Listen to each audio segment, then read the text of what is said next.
तूने गुरु की अवज्ञा की है, गुरु की निंदा कराई है, जो गुरु धारण किया था उसको छोड़ करके चली गई, तू कैंसर कोढ़ से तड़फ तड़फ के मरेगी। ऐसा उसको अपशब्द बोल दिए।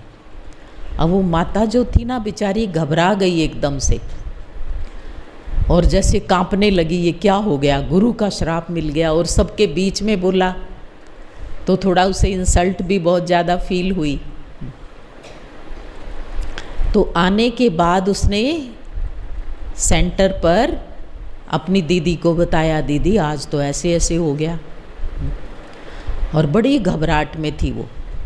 तो फिर दीदी ने मनमोहिनी दीदी को बताया। उस समय मनमोहिनी दीदी थे। मनमोहिनी दीदी को देखा है आप में से किस किस ने देखा है? प्रकाशमणि दादी के साथ मनमोहिनी दीदी जी थे। तो उनसे बात की उसकी टीचर ने। तो दीदी कहा, दीदी वो तो बहुत घबराई हुई है और बड़ी बीमार हो गई, जैसे डर गई वो गुरुजी के अपशब्द सुन करके, और बाबा पे निश्चय भी उसको पक्का था। तो दीदी ने उसको मधुबन में बुला लिया कि तुम फटाफट बाबा के घर आ जाओ। तो मधुबन में उस समय नीचे नहीं था कुछ भी, ऊपर ही था पांडव भवन और ओम शांति भवन, और बाबा अव्यक्त बाप दादा आते थे। तो 15-15 दिन के बाद बाबा का प्रोग्राम चलता था। तो फिर उसने दीदी को सारी कहानी सुनाई और दीदी ने भी उसको समझाया कि तुम अपनी पूरी बात बाबा के सामने रखना, अव्यक्त बाप दादा के सामने रखना कि बाबा ऐसे ऐसे। उस बेचारी को ना कई समझाएं, नहीं कुछ नहीं होगा, फिर उसको वो याद आ जाए गुरुजी का श्राप इतना भयंकर, वो फिर डर जाए। तो फिर दीदी ने कहा कि तुम सारा जो है ना बाबा को सुनाना। अव्यक्त बाप दादा को उसने सुनाया, बाबा मुझे गुरु ने ये श्राप दे दिया कि तुमने जो है ना गुरु को छोड़ करके तुम दूसरी संस्था में चले गए और तुम जो है ना तड़फ तड़फ के मरोगी ऐसा। तो बाबा ने उसको एक ही लाइन कही। उसने कहा, बच्ची अगर तुम सोचोगी तो जरूर होगा, और अगर तुम नहीं सोचोगी कि मुझे ये ऐसा होगा मेरे साथ, तो बाबा गारंटी करता है कि कुछ नहीं होगा, कुछ नहीं होगा, बाबा गारंटी करता है। अब उसने वो बात बाबा की पूरी तरह दिल में उतार ली कि अगर मैं सोचूंगी तो ज़रूर होगा, और अगर मैं नहीं सोचूंगी कि मुझे कुछ नहीं होगा तो नहीं होगा। और उस दिन से लेके उसने एक बार भी संकल्प नहीं किया कि मुझे कुछ ऐसी बीमारी होगी या मैं ऐसे तड़पूंगी, कुछ नहीं होगा, मैं तो बाबा की बच्ची हूँ, मुझे नहीं हो सकता। और उसके बाद वो माता पिछले दिनों तक भी थी, 90 वर्ष की होकर के उसने बड़े प्यार से शरीर छोड़ा। और कभी उससे बात करते थे ना भाई बहने मधुबन में, कभी कहती है मुझे सिर दर्द भी नहीं हुआ। ये है संकल्प शक्ति का चमत्कार। अगर हमारे संकल्प में इतनी पॉजिटिविटी है तो बाबा की गारंटी है हमारे लिए कुछ भी अहित नहीं हो सकता। इसलिए बाबा के इस वरदान का हमें फ़ायदा उठाना है कि हम जीवन में जो चाहेंगे, जो सोचेंगे वही पाएंगे। जो होगा सो अच्छा होगा, वो ड्रामा का एक अलग पॉइंट है, लेकिन जो मैं सोचूंगी वही मुझे जीवन में प्राप्त होगा। इसको हमें जीवन में अच्छी तरह उतारना है। अब कुछ संकल्प है ना, वैसे तो आप सब सुनते भी रहते हैं, लेकिन उसको थोड़ा और रिफाइन करके कुछ संकल्प हमें जीवन में पक्के करने हैं, रोज करने हैं, पूरे निश्चय के साथ करने हैं। तो हमें हमारे संकल्प में वही सिद्ध होना शुरू हो जाएगा। सबसे पहला संकल्प जो हमें रोज करना है, सुबह सुबह करना है, अमृत वेले रोज है, दिन भर में भी कर सकते हैं। सबसे पहला संकल्प, मैं बहुत खुश नसीब हूँ, मैं बहुत खुश नसीब हूँ। रिपीट करो जरा, मैं बहुत खुश नसीब हूँ। हमारे ये संकल्प इस पूरे ब्रह्मांड में फैलते हैं और अनेक गुणा ऊर्जा लेकर के वो सिद्ध होते हैं। खुश नसीबी में 3 बातें आती हैं, 3 संकल्प आते हैं। खुश नसीब कौन होता है? एक, जिसका भाग्य अच्छा हो। दूसरा, जो धनवान हो, धन की कमी ना हो।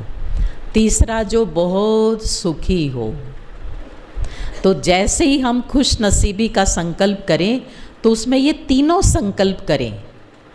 मैं बहुत भाग्यवान हूँ, बहुत। थॉट ऑफ अबंडेंस, बहुत है मेरे पास, किसी तरह का अभाव नहीं है और जीवन में कभी अभाव होगा भी नहीं। और इसी के अंदर दूसरा संकल्प, मैं बहुत धनवान हूँ, सब कुछ है मेरे पास। कभी भी ये कमी का संकल्प नहीं करना कि मेरे पास तो नहीं है। देखो, जैसा हम सोचते हैं ना, सिचुएशन वैसी ही बननी शुरू हो जाती हैं। एक बार एक माता गरीब थी और वो बार बार उसको संकल्प आता था कि मेरे पास तो कुछ नहीं है, बाबा मेरे पास भी धन होता तो मैं बहुत सफल करती, ऐसे ऐसे। फिर एक बार जैसे जैसे बाबा की मुरली सुनी ना, बाबा ने कहा, बच्चे आपके पास ज्ञान धन है और जिसके पास ज्ञान धन है उसके पास तो सारे धन पीछे पीछे आते हैं। तुम दाता के बच्चे हो, भगवान तो सारी दुनिया को देने वाला है। जिसका बाप पूरी दुनिया को धन देने वाला हो, दाता हो, वो कभी गरीब हो सकता है? हो सकता है? थोड़ा माता को समझ आई और उस दिन से उसने अपना संकल्प, ये मधुबन में कई बार भट्टियों में अनुभव सुनाते हैं, कहती है मैंने संकल्प चेंज कर दिया कि मैं तो दाता की संतान हूँ, मैं बहुत धनवान हूँ, मेरे पास सब कुछ है। और देखो, सोच से स्थितियाँ बदलती हैं। क्या हुआ कि उसका बच्चा जो था, उसने एक दिन फ़ोन किया, जॉब करता था कहीं, और उनका नेपाल में कोई पहाड़ी टुकड़ा था, छोटा सा ज़मीन का। गरीब होते ना, जैसे पहाड़ों में खेती करते हैं, बहुत कम सी आमदनी होती है, कुछ ज़्यादा वो नहीं था। तो उसके बच्चे का फ़ोन आया कि मम्मी, ये जो टुकड़ा है, गवर्नमेंट का कोई बहुत बड़ा प्रोजेक्ट यहाँ चल रहा है, नेपाल की गवर्नमेंट का, और इस टुकड़े के वो हमें 50-60 लाख रुपया देने को तैयार हैं। सोच से स्थितियाँ बदलती हैं, अपने आप वो सिचुएशन पैदा हो जाती है जो हमें भरपूर करती है। कहाँ वो सोचती थी कुछ नहीं है मेरे पास, मैं तो बहुत गरीब हूँ, मेरे पास तो कुछ नहीं है। जब सोच बदली, मैं दाता की संतान हूँ, मेरे पास कोई कमी नहीं है, वो सिचुएशन ऐसी बदली कि वो भरपूर हो ही गई। तो इसलिए हमें जीवन में क्या सोचना है? मेरे पास, बोलो माताओ, सब कुछ है। गरीब कौन कौन बैठे हैं यहाँ? हाथ, वैसे तो लुधियाना वाले गरीब नहीं हो सकते फिर भी अगर कोई गरीब है तो हाथ खड़ा करेंगे। है कोई? कोई नहीं, क्योंकि बाबा मेरे साथ है। दुनिया के अंदर भी जो है ना, एक कहावत है, रामचरितमानस में आती है, धनहीन कहे धनवान सुखी, धनवान कहे सुख राजा को भारी। धनवान है ना, वो कहेगा हाँ धन तो है, पर मेरे से बड़ा तो ये जो बड़ी पोस्ट पे है ना, मिनिस्टर है, फलाना एमएलए, ये ज़्यादा, इसके पास ज़्यादा है। धनहीन कहे धनवान सुखी, धनवान कहे सुख राजा को भारी, राजा कहे चक्रवर्ती सुखी। वो राजा जो है ना, वो सोचता जो बड़ा राजा है ना, चक्रवर्ती, वो ज़्यादा सुखी है, मैं नहीं हूँ। चक्रवर्ती कहे सुख चतुरानन, वो इंद्र को भारी।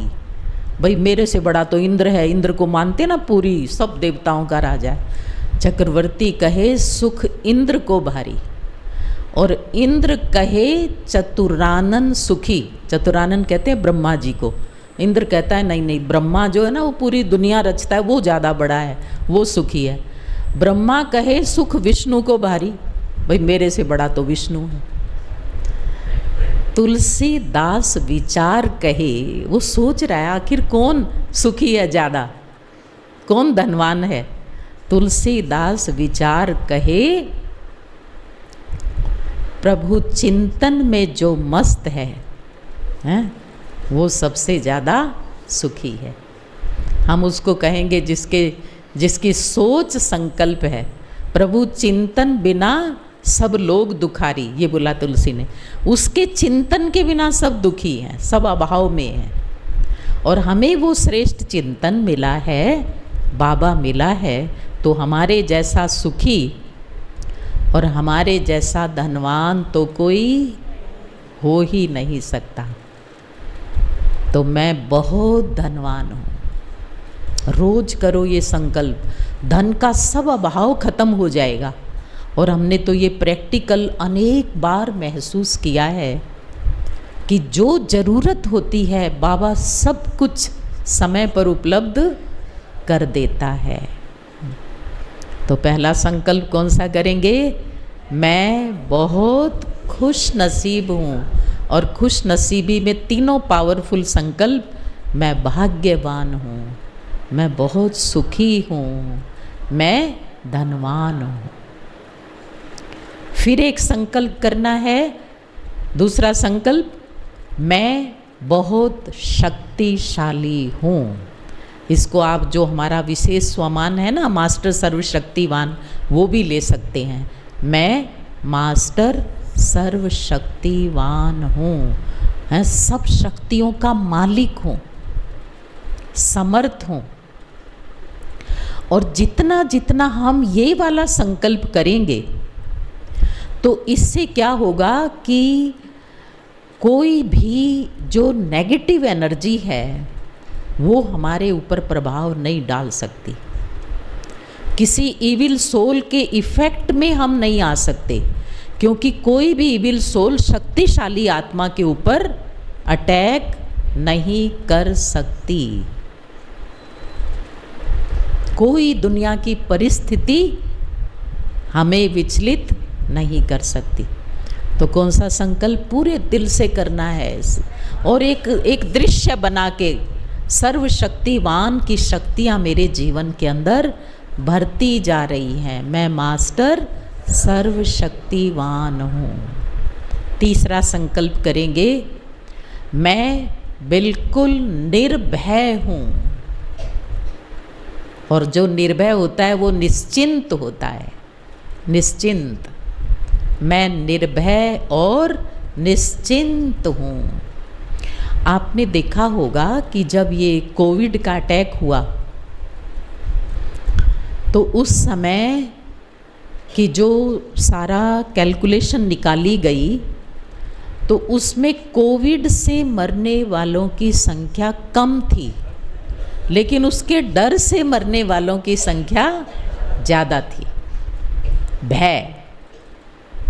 और ये जो अब आने वाला समय है आगे, ये ऐसा समय होगा जिसमें बहुत अनिश्चितता होगी, अस्थिरता होगी, पता नहीं क्या होगा, बिजनेस का क्या होगा, बच्चों का क्या होगा, चारों तरफ की हालात कैसी होंगी, बड़ा भयभीत करने वाला होगा। और अंत का सीन तो बाबा कहते खूनी नाहक खेल होगा।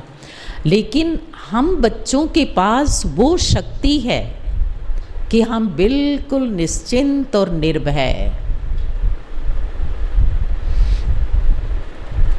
क्योंकि हमारे साथ भगवान भी है और भगवान का वरदान भी है, और कल्याणकारी ड्रामा भी है। ये दो बड़े बड़े पावरफुल बॉडीगार्ड हमारे दोनों तरफ खड़े हैं। आजकल के ज़माने में होता है ना, बॉडीगार्ड होते हैं, बड़ा निश्चिंत होके चलते हैं, चाहे दुश्मनों के बीच में भी चले जाओ, हैं तो वो तो फिर भी धोखा खा जाते हैं। लेकिन हमारे पावरफुल बॉडीगार्ड कौन से हैं? सर्वशक्तिवान बाबा मेरे साथ है और ड्रामा मेरे लिए कल्याणकारी है, कोई मेरा बाल भी बांका नहीं कर सकता। बिल्कुल निर्भय, मैं तो अजर अमर अविनाशी आत्मा हूँ। अगर शरीर छूट भी गया तो बाबा की गोद में ही जाएंगे। तो एकदम हमें निर्भय रहना है जीवन के अंदर, लेकिन अपने ही संकल्प निर्भय भी बना सकते हैं और अपने ही संकल्प कमजोरी के हैं तो भयभीत हो जाएंगे। हमारे पास उस समय का एक उदाहरण है कि एक माता जो थी, उसका नौजवान बेटा था, उसको कोविड हो गया, 25 साल का था, हॉस्पिटल में एडमिट था। बहुत अच्छी तरह उसका ट्रीटमेंट भी हुआ और वो उसका कोविड तो ठीक हो गया, लेकिन उसको 2 दिन के बाद छुट्टी मिलने वाली थी। अभी जब वो हॉस्पिटल में ही था तो रात को क्या हुआ, उसके दाईं तरफ वाला, क्योंकि कोविड वाले में तो सारे वही पेशेंट होते थे, तो उसके दाईं तरफ वाला जो था वो एक्सपायर हो गया। अब वो डेड बॉडी ले जा रहे हैं, उसको पता तो चल रहा था। बाईं तरफ वाला था वो भी एक्सपायर हो गया। तो वो जबकि वो बिल्कुल ठीक हो चुका था, तो अंदर ही अंदर उसको घबराहट हुई, भयभीत, भय, और उसका हार्ट अटैक आया, हार्ट फेल हुआ और गया।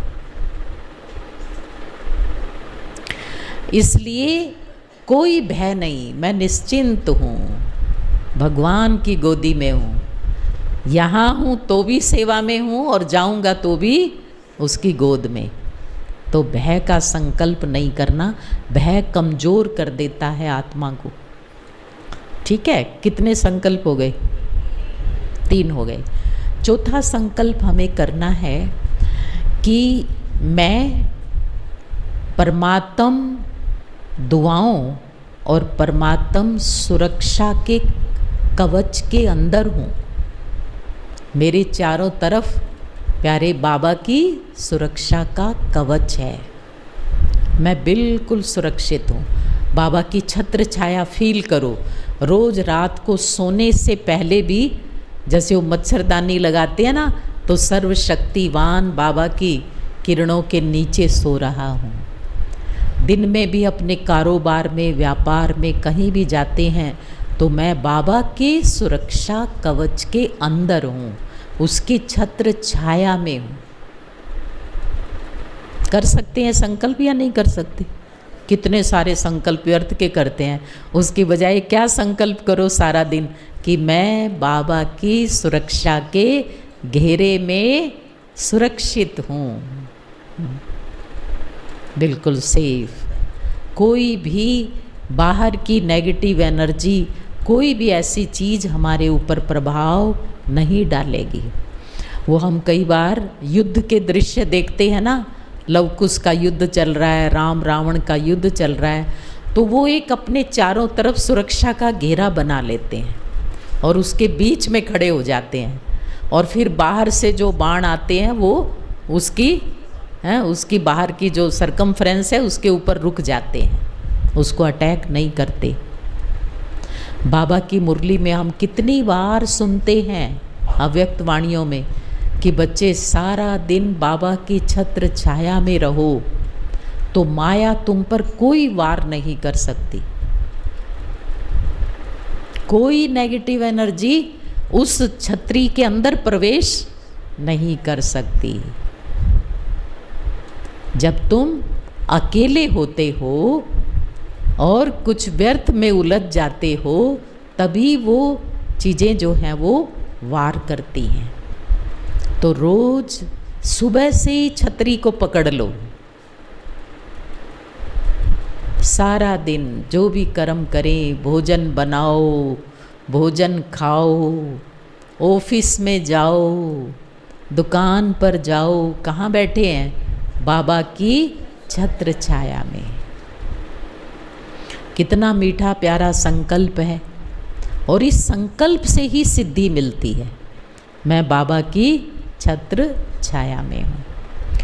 फिर नेक्स्ट संकल्प करना है, क्योंकि हम सब घर गृहस्थ में रहने वाले हैं, भले ट्रस्टी हैं फिर भी हमारी जिम्मेवारियां हैं। तो अपने घर को अपने परिवार को, अपने बच्चों को, हमेशा ये समझो इन सब के ऊपर भी भगवान की दुआओं की, उसकी सुरक्षा की छत्र छाया है, सब के ऊपर। बच्चों के लिए भी जो सोचो वो अच्छा सोचो, तो जैसा सोचेंगे वो वैसा ही बनेंगे, क्योंकि जैसा हम सोचते हैं ना वो एनर्जी उनको मिलती है, चाहे कैसा भी है। फिर भी सोचो ये बहुत अच्छा है, ये देवकुल की महान आत्मा है। ये नहीं सोचना ये तो बड़ा शैतान है, ये तो बड़ा बुद्धू है, क्योंकि शब्द में एनर्जी होती है। तो एक भी नेगेटिव शब्द भी नहीं बोलना और एक भी नेगेटिव विचार नहीं उठाना उनके लिए, क्योंकि वो वही बनेंगे जो आप सोचेंगे। जीवन में वही मिलना है जो मैं सोचता हूँ, ये पक्का कर लें। ये बाबा ने हमें वरदान दिया है और ये वैसे भी नियम है, लॉ ऑफ अट्रैक्शन। हम उन्हीं चीज़ों को अपनी तरफ आकर्षित करते हैं जो हम सोचते हैं। देखो दुनिया के अंदर भी एक एग्जाम्पल मुझे बहुत अच्छा लगता है और मैं हमेशा सुनाती हूँ, माता जीजाबाई का। शिवाजी को शिवाजी बनाने वाली कौन थी? उसकी माँ जीजाबाई थी। और उसने कब से उसके अंदर वो संस्कार डाला? कब से? जब वो गर्भ में था, तब से ही वो सोचती थी कि ये जो आत्मा आएगी, ये जो बच्चा आएगा, ये बड़ा महावीर बनेगा, देशभक्त बनेगा। और जब शिवाजी छोटे से थे 6 मास के, तो वो उसे लोरियां सुनाया करती बड़े प्यार से। ये देश बिना, एक वीर बिना, रणधीर बिना। उस समय मुस्लिम का राज्य था। ये देश दुखी है एक वीर के बिना, एक योद्धा के बिना, और वो वीर और योद्धा तू ही बनेगा। माना सोच रही है, वो एनर्जी दे रही है उस बच्चे को, जबकि 6 मास का बच्चा कुछ समझ नहीं रहा। पर जिसके लिए जो सोचते हैं उसके पास वो एनर्जी पहुंचती है। और वही है शिवाजी जब बड़े हुए तो कितने बड़े देशभक्त बने। वो लोरी सुनाती थी। तो वो जो एनर्जी थी, तू राम कृष्ण का वंशज है, वो तब थे लेकिन तू अब है। तू राम और कृष्ण का वंशज बन के आया है, तू उनकी छवि लेकर आया है।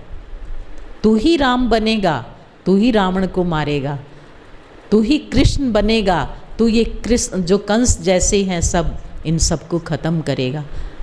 वो भर रही है उसके अंदर, बड़े होकर के वही बना। तो हमें बच्चों के लिए क्या भरना है? क्या भरना है? बड़ा आश्चर्य होता है। एक दिन एक माता ने आकर के कहा, दीदी मेरा बच्चा बड़ा इंटेलिजेंट है। मैंने कहा अच्छा, कैसे? कहती है मोबाइल में जितने भी वो होते हैं ना, उसके अंदर ऐप्स हैं, जो कुछ भी है, कहती है वो सारी चला लेता है, मुझे नहीं आती। मेरा बच्चा बड़ा कितने अंधेरे में है। उस बच्चे को कभी राम और कृष्ण की कहानी नहीं सुनाई, कभी कोई देशभक्ति की बात नहीं सुनाई, छोटे से को हाथ में मोबाइल दे दिया और बड़े खुश हो जाते हैं। तो इसलिए वो संस्कार, और वो संस्कार कैसे देंगे? संकल्प रचो। संकल्प से क्या होगा? सिद्धि होगी। जैसी छवि देखना चाहेंगे वैसा ही उनको बना सकेंगे। तो अपने परिवार, बच्चों के लिए, सारे परिवार के लिए। परिवार में सब तरह की आत्माएं होंगी, कोई नेगेटिव भी होंगी, कोई पॉजिटिव भी होंगी, सब तरह की होंगी। लेकिन हमें क्या सोचना है? सब बहुत अच्छे हैं, बहुत अच्छे हैं। शुभ भावना, शुभ कामना, और धीरे धीरे हमारी पॉजिटिव एनर्जी नेगेटिव को भी अच्छा बना देगी। तो कितने संकल्प हो गए? 5। छठा संकल्प हमें करना है कि जो भी मुझे कार्य क्षेत्र मिला है, जो भी दुकान है, ऑफिस है, खेती है ना, बिजनेस है, कुछ भी है, वो स्थान भी बहुत अच्छा है और बाबा की सुरक्षा, बाबा की सेफ्टी उसके चारों तरफ भी है। एक बार एक भाई ने अनुभव सुनाया भट्टी के बाद ही कि 10 दुकानों में रात को चोरी हुई और उसकी दुकान, उसकी शॉप बिल्कुल बीच में थी, उसका ताला नहीं टूटा, आसपास की कई दुकानों के टूट गए और बीच में ही थी वो। तो उसने कहा देखो बाबा की कमाल कि रात को चोरी हुई, इतनी सारी दुकानों के ताले टूट गए, मेरी दुकान का नहीं टूटा। तो सबने पूछा अच्छा क्या करते हो तुम? तो उसने कहा मैं रोज़ एक प्रैक्टिस करता हूँ कि जब दुकान खोलता हूँ तो पहले बाबा को याद करता हूँ, बाबा ये आपकी है और सारा दिन आपको बैठ करके चलानी है। और रात को जब मैं बंद करके आता हूँ, भले लॉक भी लगाता हूँ, पर कहता हूँ बाबा आपकी छत्र छाया है इसके ऊपर, आपकी सुरक्षा का घेरा है, ये आपकी दुकान है, आप इसकी संभाल करना। अब बाबा की दुकान का ताला कोई तोड़ सकता है? तोड़ सकता है? तो इसलिए हमें जो भी है, घर है, जो भी वर्क प्लेस है हमारा, उसके लिए भी कभी नेगेटिव नहीं सोचना है, उसके लिए भी बहुत अच्छा सोचना है। कितने हो गए? 6। और 7वां संकल्प ये करना है कि मैं संपूर्ण स्वस्थ हूँ और स्वस्थ ही रहूँगा, अंत तक मैं स्वस्थ ही रहूँगा या रहूँगी। जब कोविड हुआ था ना, तो घर में 1 को हुआ, 4-5 को क्या संकल्प चले? क्या चले? कभी मुझे ना हो जाए, कभी मुझे ना हो जाए। और सचमुच में एक घर में फिर कईयों को हुआ। जिस घर में 1 को हुआ ना, उसमें कईयों को हुआ। क्यों हुआ? क्योंकि उन्होंने आवाहन किया बड़ी तेजी से, मुझे ना हो जाए, मुझे ना हो जाए। तो हमें क्या संकल्प करना है? मैं संपूर्ण स्वस्थ हूँ और स्वस्थ ही रहूँगा इस संगम युग पर। फिर बीच में दूसरा संकल्प नहीं करना कि संकल्प तो कर लिया पर बीपी है, मुझे शुगर है ना। एक संकल्प बीच में वो भी कर लिया। अमृत के घड़े में 1 बूंद ही काफ़ी होती है, 1 बूंद उस अमृत को विष बनाने के लिए। एक भी डाउट का संकल्प नहीं हो। और जब बाबा को याद करने बैठते हैं तो भी सही संकल्प चुनने हैं, क्योंकि संकल्प में ही तो सब कुछ है, संकल्प से ही सिद्धि होनी है। तो जब योग में बैठते हैं, सॉरी थोड़ा टाइम ज़्यादा हो गया, मैं भी मस्त हो गई संकल्पों में तो इसलिए संकल्प कौन से चुनने हैं कि ये नहीं सोचना मेरा बीपी ज़्यादा है, मेरा ये कुछ नहीं है, मेरा सब कुछ नॉर्मल है, मैं संपूर्ण स्वस्थ हूँ। बाबा सुप्रीम सर्जन की किरणें मेरे ऊपर बरस रही हैं, मैं बिल्कुल नॉर्मल हूँ। आप देखना बीमारी भी धीरे धीरे नॉर्मल होते होते बिल्कुल ठीक हो जाएगी, कम होते होते नॉर्मल हो जाएगी। ठीक है, संकल्प सही तरह से रचेंगे स्वास्थ्य के बारे में। ये नहीं सोचना मेरे तो घुटने चलते नहीं, पता नहीं क्या। हम कैसे देखना चाहते हैं घुटने? जैसे देखना चाहते हैं ना वो सोचो, मेरे घुटने बिल्कुल ठीक हैं, मैं बहुत अच्छी तरह चल सकती हूँ, चल रही हूँ, वो सीन अंतर मन को दे दो, वो पूरी शक्ति लगा देगा आपको वैसा ही बनाने के लिए। बहुत अच्छे हैं, 50 साल साथ दिया है, इनको थैंक्स करो। आगे भी ये बहुत अच्छे रहेंगे और आप देखना वो अच्छे होते जाएंगे, है ना। चलो अब समय कम है, नहीं तो मैं इसके कुछ उदाहरण भी सुनाती कि सचमुच में जो हम सोचते हैं तो कैसे हमारी बीमारी भी नॉर्मल हो जाती है। हाँ, कुछ सुनाना, हम अनुभव सुनेंगे एक। अच्छा ठीक है, अच्छा ठीक है भाई भी अपनी संकल्प सिद्धि का कुछ सुनाना चाहे, बस अभी नहीं, हम अनुभव बाद में सुनेंगे। माइक दे दो।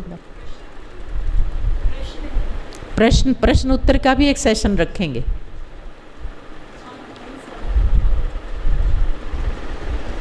हेलो, ओम शांति।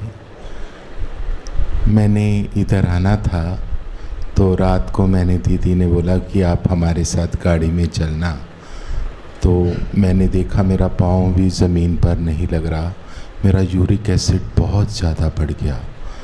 तो मैंने फिर कल ही एक भाई ने क्लास में सुनाया था कि मैं पूर्ण स्वस्थ हूँ। ये मेरे 94 साल के ससुर हैं, उन्होंने ये किया तो वो ठीक हो गए हफ्ते में। तो मैंने सोचा मैं तो बाबा का नज़दीक का बच्चा हूँ, मैं इसकी प्रैक्टिस करता हूँ। तो कल मैंने फिर रात में काफ़ी लंबे समय तक ये कहा कि मैं तो पूर्ण स्वस्थ हूँ, पूर्ण स्वस्थ हूँ। ये मैंने पूरी काफ़ी देर किया। तो जब सुबह उठा तो दीदी का फ़ोन आया कि भाई कैसे हो। मैंने बोला ठीक हूँ दीदी। दीदी कहते फिर चलोगे। मैंने बोला मैं दीदी बताता हूँ। तो जब दीदी ने ये बात कही तो मैंने उसी वक़्त नहा धो के टैची पैक किया और चल पड़ा और पहुंच गया। इसका मतलब ब्राह्मणों के संकल्पों की नेगेटिविटी के कारण ही हम कमज़ोर हैं। जिस दिन हम संकल्प दृढ़ कर लेते हैं और उसको साथ ले लेते हैं तो मैं बिल्कुल ठीक हो गया। एक रात में ही मैंने एक रात के संकल्पों की सिद्धि। जी जी जी, ये मेरा बहुत अच्छा सुना हुआ, मैंने उसको प्रैक्टिकल किया। तो अभी वो क्लास भी बाबा ने मेरे लिए ही चलाई है और एक और बात कहूँगा कि बाबा ने 2-3 दिन से कह रहा कि तुम इतने बिजी हो जाता कि 15 मिनट तक भी योग नहीं करते हो। तो इसलिए मुझे लगा कि अब मुझे योग करने ही जाना है, काम तो चलता ही रहेगा बहुत बढ़िया, बहुत अच्छा। चलो एक लास्ट बात सुना के मैं क्लास पूरी करती हूँ, फिर हम योग करेंगे, बहुत अच्छी तरह पावरफुल योग करेंगे। संकल्प का प्रभाव जैसे मैंने बताया ना, प्रकृति के ऊपर सबसे ज़्यादा बहुत नज़दीक है और रिटर्न करती है प्रकृति। इसी तरह पानी जो है वो हमें चार्ज करके पीना है संकल्पों से, क्योंकि हमारे शरीर के अंदर 70% पानी है। हमने 1 गिलास पानी को चार्ज करके पिया, उस 70% में वो मिक्स हो गया और वो पानी पूरी बॉडी के अंदर फ्लो करता है ब्लड के साथ, और उसी से फिर बीमारियां भी होती हैं और बीमारी ठीक भी होती हैं। तो अगर हम पानी चार्ज करके पीते हैं और वो जाके 70% में मिक्स होता है और वो हमारी पूरी बॉडी में फ्लो करता है, तो उससे भी हम बीमारियों से मुक्त होते हैं। इसलिए जब भी पानी पिएं तो उसको चार्ज करके ही पीना है। भोजन जो खाएं बाबा की याद से उसको शुद्ध करके ही खाना है। संकल्प वहाँ भी बहुत बड़ा काम करते हैं। ओम शांति।